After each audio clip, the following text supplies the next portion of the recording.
여러분 안녕하십니까? 5월 19일 목요일 광주 MBC 뉴스투데이 시작합니다. 먼저 오늘의 주요 뉴스입니다. 6월 1일 지방선거 공식 선거운동이 시작됐습니다. 강남 지역 선거 출마자들이 표밭을 누비며 유권자 표심 잡기 경쟁에 나섭니다. 5.18 42주년 기념식에 참석한 윤석열 대통령이 5월 정신 헌법 전문 수록 의지를 밝히지 않으면서 광주 시민들에게 또다시 큰 아쉬움을 남겼습니다. 가족의 유해조차 찾을 수 없는 5.18 유가족들은 42년 전의 아픔과 상처를 고스란히 가슴에 묻고 살아가고 있습니다. 5.18 추모 행렬에 국민의힘 소속 의원들이 대거 동참한 가운데 보여주기식 행보보다 진정성 있는 실천이 중요하다는 지적이 나오고 있습니다. 오늘부터 6일 지방선거 공식 선거운동이 본격적으로 시작됐습니다. 광주 전남에서도 후보들이 표심 잡기 경쟁에 나섰는데요. 여야 정당들도 출정식을 갖고 2주간의 열전에 뛰어들 예정입니다. 현장에 나가 있는 취재기자 연결합니다. 김영찬 기자, 선거운동이 시작됐습니까? 네, 선거운동 첫날을 맞아 출마자들이 운동원들과 함께 얼굴 알리기에 나섰습니다. 제 뒤로 보이시는 것처럼 후보자들은 현수막과 선거 유세 차량으로 선거 분위기를 띄우고 있습니다. 후보자들은 출근하는 시민들에게 인사를 하며 지지를 호소하고 있습니다. 오늘 오전에는 민주당과 국민의힘, 정의당, 진보당 등 각 정당들의 출정식이 이어집니다. 올해 6일 지방선거에 나선 광주 전남 출마자는 모두 826명으로 더불어민주당 후보자들이 가장 많습니다. 하지만 이번 지방선거에서 민주당 공천 잡음이 끊이질 않으면서 유권자 표심에 어떤 영향을 미칠지 관심입니다. 무소속 후보들은 연대를 통해 민주당과의 물러설 수 없는 혈투를 예고하고 있습니다.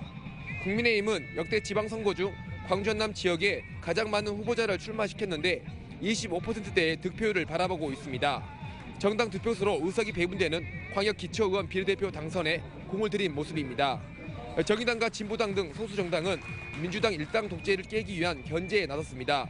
지방선거와 달리 관심이 덜한 교육감 선거도 공식 선거 운동에 들어갔습니다. 광주 전남 교육감 후보들은 다양한 공약을 넣어 부동층 표심 찾기에 나섰습니다. 새 정부 출범 이후 처음으로 치러지는 6일 지방선거는 오늘부터 13일 동안 진행됩니다. 지금까지 선거운동 현장에서 MBC 뉴스 김영창입니다. 날이 점점 더 더워지고 있는 요즘인데요. 건강 잘 챙기고 계신가요? 오늘도 대체로 무난한 날씨 속 낮 동안에는 더위가 이어지겠습니다. 하늘 모습 먼저 보시면 현재 깨끗한 하늘 드러나 있습니다. 종일 맑은 날씨 이어지겠고요. 오늘 낮 동안에는 구름만 조금 지나겠습니다. 요즘 기온은 평년 기온을 웃돌고 있습니다. 오늘도 아침 기온과 한낮 기온 모두 평년 기온을 2도가량 웃돌겠습니다. 한낮 기온은 아주 더웠던 어제보다는 2도가량 낮겠지만 여전히 더운 날씨 이어집니다. 체온 조절 신경 잘 쓰셔야겠습니다. 건조한 날씨도 이어지고 있습니다. 광주와 전남 동부 지역에서는 수일째 건조특보 이어지고 있습니다. 날씨 정보였습니다. 올해 5.18 민주화운동 기념식은 윤석열 대통령 취임 이후 첫 공식 기념식이었습니다. 그래서 윤 대통령이 5월 정신을 헌법에 수록하겠다는 말을 공식적으로 할지가 최대 관심사였는데요. 아쉽게도 헌법 명문화 의지는 빠졌습니다. 보도에 송정근 기자입니다. 윤석열 대통령이 첫 공식 일정으로 참석한 5.18 기념식. 화두는 단연 5월 정신 헌법 명문화였습니다. 윤 대통령이 당선인 시절부터 헌법 명문화에 대해 여러 차례 약속했을 뿐만 아니라 국민의힘도 헌법 전문 수록에 긍정적 자세를 취하고 있기 때문입니다. 하지만 윤 대통령은 기념사에서 5월 정신 헌법 명문화 의지를 직접적으로 밝히지 않았습니다. 대신 5월 정신은 헌법 정신 그 자체라고 애둘러 표현했을 뿐입니다. 5월 정신은 보편적 가치의 회복이고 자유민주주의 헌법 정신 그 자체입니다. 그러면서 자유민주주의라는 보편적 가치 위에 경제 발전을 이뤄내야 한다고 강조했습니다. 이제 광주와 호남이 자유민주주의와 인권이라는 보편적 가치 위에 담대한 경제적 성취를 꽃피워야 합니다. 시민단체들은 윤 대통령의 기념사를 강하게 비판했습니다. 헌법 전문 수록에 대한 의지와 완전한 진상규명의 의지, 그리고 역사 왜곡 근절에 대한 의지를 밝히지 않아 매우 유감스럽다고 밝혔습니다. 또 현 시대의 과제를 정확하게 인식하고 있는지 의문이 든다며 윤 대통령의 기념사를 평가절하했습니다. 윤 대통령의 기념사에는 5월 정신을 헌법 전문에 수록하겠다는 약속이 빠졌습니다. 광주 시민과 국민들의 아픔은 이번에도 위로받지 못했습니다. MBC 뉴스 송정근입니다. 이번 5.18 기념식에는 국민의힘 국회의원 대부분은 물론 정부 강요와 청와대 인사가 대거 참석했습니다. 역대 보수 정권에선 볼 수 없었던 모습인데요. 지난 대선부터 이어진 호남 공약이 지방선거를 앞두고 더욱 가속화하는 행보로 풀이됩니다. 중요한 건 진정성과 실천 의지입니다. 한신구 기자가 보도합니다. 임을 위한 행진곡을 제창하는 윤석열 대통령과 국민의힘 국회의원들. 합창과 재창 여부를 놓고 논란을 빚었던 과거 보수 정권 때와는 사뭇 다른 모습입니다. 이번 5.18 기념식에는 국민의힘 소속 109명 국회의원 가운데 사실상 대부분이 참석했고 새 정부 장관들과 청와대 참모진까지 여권이 총출동해서 광주 정신의 계승을 한 목소리로 외쳤습니다. 5월 정신은 특정 정치 세력이나 특정 정당의 전유물이 결코 되어서는 안 됩니다. 지난 대선부터 이어진 호남 서진 공약을 2주 앞으로 다가온 지방선거 국면에서 더욱 가속화하는 행보로 읽힙니다. 그렇지만 새 정부 인선에서 광전남 인사가 배제되고 국회에 제출된 첫 추경안에도 지역 SOC 예산이 대폭 삭감되는 등 호남 소외 우려는 여전한 상황입니다. 때문에 호남 민심을 향한 이런 구애가 진정성을 의심받지 않기 위해선 말이나 겉모습만이 아닌 강력한 실천 의지가 뒤따라야 합니다. 그 단초는 지난 1987년 이후에 35년 동안 미뤄져 오고 있는 5.18 정신의 헌법 전문 수록인데 민주당은 하반기 원구성 때부터 서두르겠다고 밝혔습니다.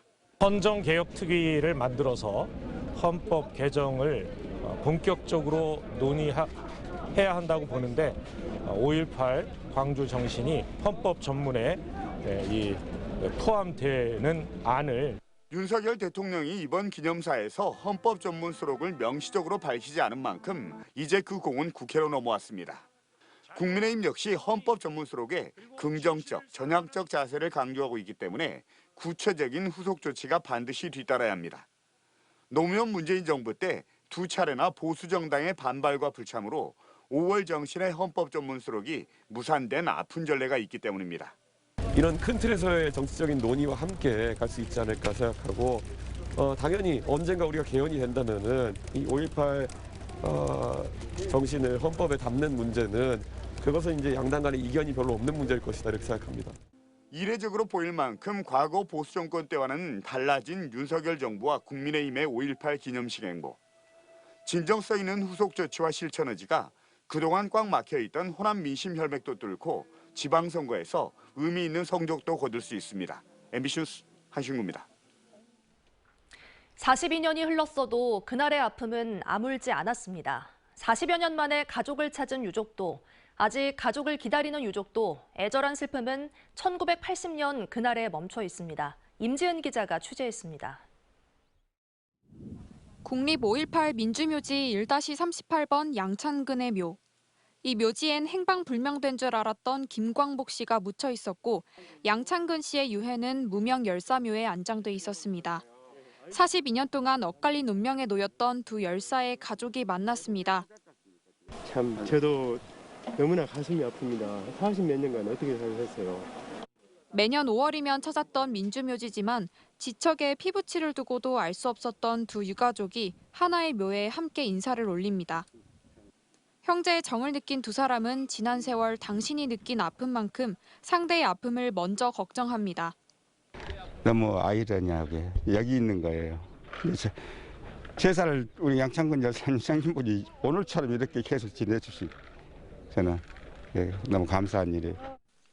김광복 씨가 가족을 찾았지만 생사조차 확인되지 않은 행방불명자는 76명. 42년째 가족의 유해도 찾지 못한 가족들의 억장은 무너집니다.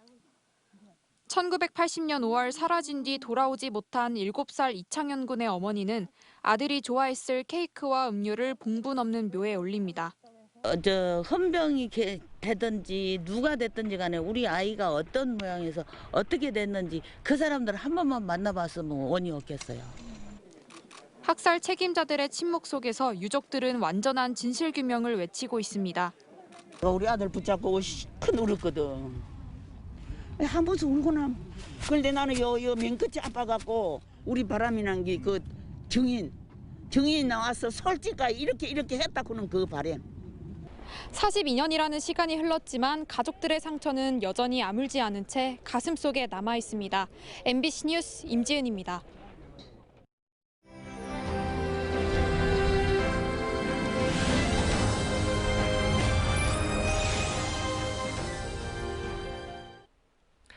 (5.18) 민주묘역에 전국에서 시민과 정치인들이 모이는 걸 보면 5.18 민주화 운동이 우리나라 민주주의 역사의 중요한 사건이라는 사회적 공감대가 느껴집니다. 하지만 이렇게 되기까지 우여곡절도 많았습니다. 특히 5.18 가짜뉴스가 큰 걸림돌이었는데요. 80년 당시의 왜곡 보도들이 가짜뉴스의 근원으로 꼽힙니다. 5.18과 언론을 다룬 기획보도, 미완의 5월 수첩 두 번째 순서, 이다현 기자의 보도입니다. 1980년 5월 22일 동아일보 일면입니다. 광주 데모 사태 닷새째.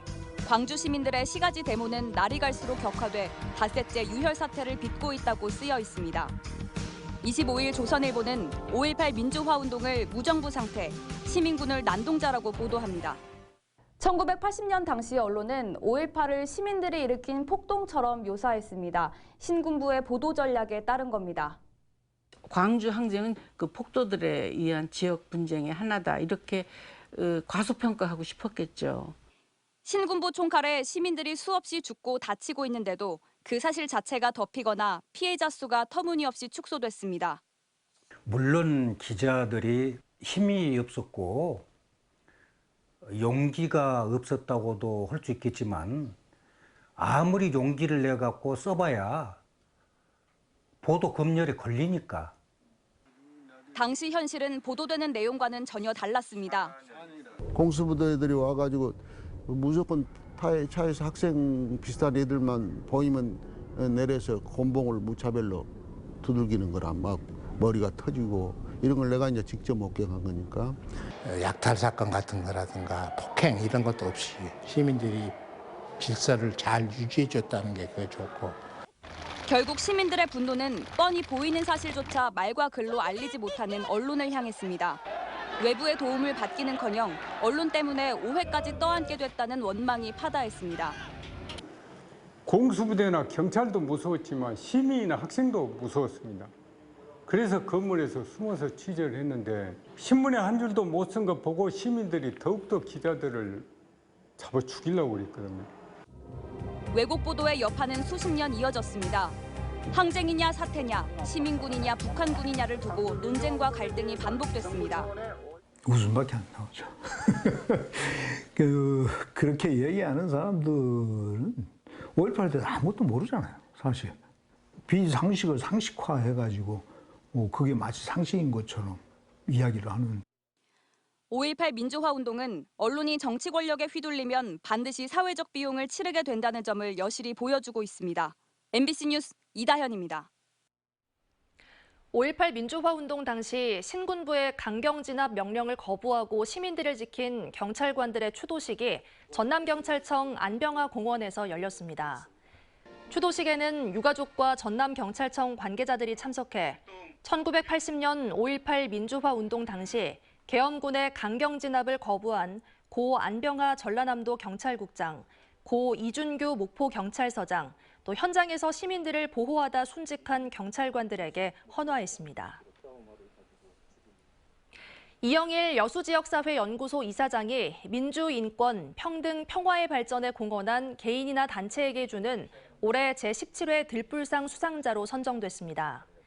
사단법인 들불열사 기념사업회는 이영일 이사장이 지난 1997년 여수지역사회연구소를 설립해 전남 동부 지역의 여순 사건 실태 조사를 시작했고 유해 발굴과 진실을 규명하는 적극적인 활동을 통해 여순 사건의 진실을 전국적으로 알리는 등 지난해 특별법이 제정되는 기틀을 마련하는 데 기여했다고 평가했습니다.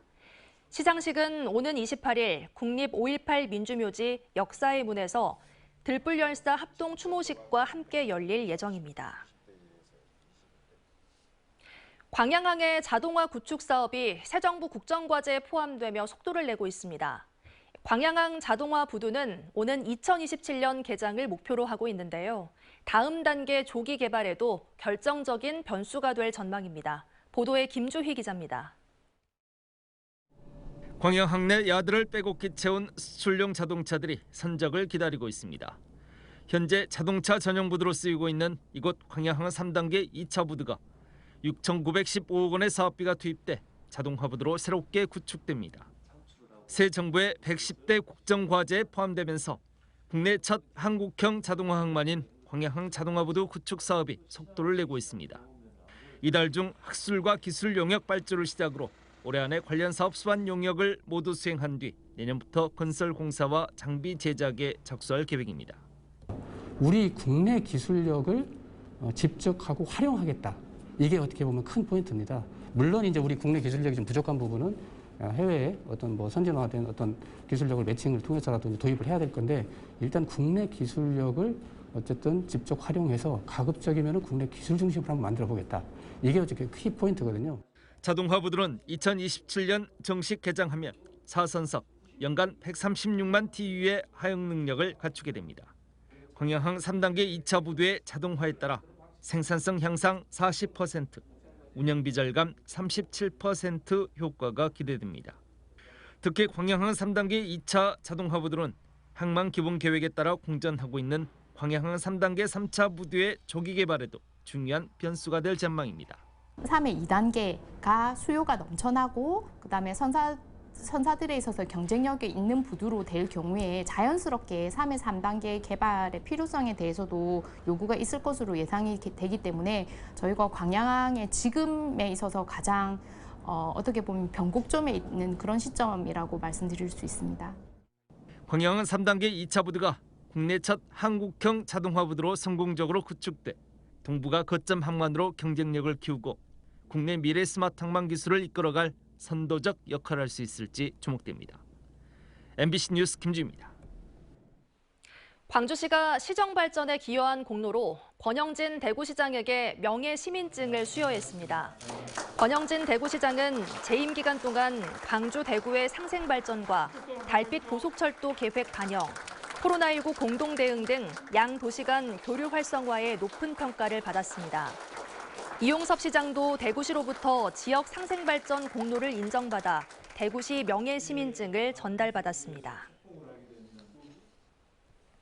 국제 유가의 상승으로 면세유 가격도 급등해 농업 피해가 우려됩니다. 전남 농협은 면세유 가격이 우크라이나 사태 이전보다 30-40% 올랐고 특히 가장 많이 쓰는 경유는 45%나 급등해 농어업인 부담이 커졌다고 밝혔습니다. 이에 따라 전라남도가 면세유 가격 상승분에 대해 98억여 원을 다음 달까지 지원하고 전남 농협은 농협 주유소의 수급 현황을 살피고 농협 차원의 정책자금 지원 등을 모색하고 있습니다. 날이 점차 더 더워지고 있는 요즘인데요. 건강 잘 챙기고 계신가요? 오늘도 대체로 무난한 날씨 속 낮 동안에는 기온이 높게 올라서 더위가 이어지겠습니다. 오늘 하늘 모습 먼저 보시면 깨끗한 하늘 드러난 상태입니다. 종일 대체로 맑은 날씨가 이어지겠고요. 오늘 낮 동안에는 구름만 많이 지날 전망입니다. 요즘 기온은 평년 기온을 크게 웃돌고 있습니다. 오늘도 아침 기온과 한낮 기온 모두 평년 기온을 2도가량 웃돌겠습니다. 한낮 기온 높게 치솟겠는데요. 아주 더웠던 어제보다는 2도가량 낮은 기온 보이겠지만 여전히 덥겠습니다. 체온 조절도 잘 해주셔야겠습니다. 대기의 건조함도 여전한 상태입니다. 광주와 전남 동부를 중심으로 건조주의보 연일 이어지고 있습니다. 오늘도 일교차는 크게 벌어지겠습니다. 광주의 일교차 10도가량으로 예상되고요. 화순의 일교차 무려 20도 가까이 크게 나겠습니다. 목포의 낮 기온 24도 예상되고요. 영암과 강진에서는 낮 기온 27도 보이면서 한낮에는 다소 덥게 느껴질 수 있겠습니다. 순천의 낮 기온 28도 예상되고요. 고흥에서는 한낮 기온 26도 보이겠습니다. 바다의 물결은 최고 1~2m로 비교적 잔잔하게 일겠습니다. 주말 동안에도 더운 날씨 예상되고요. 다음 주면 광주의 낮 기온 30도를 웃돌겠습니다. 날씨 정보였습니다. 이상으로 뉴스 마칩니다. 시청해주신 여러분 고맙습니다.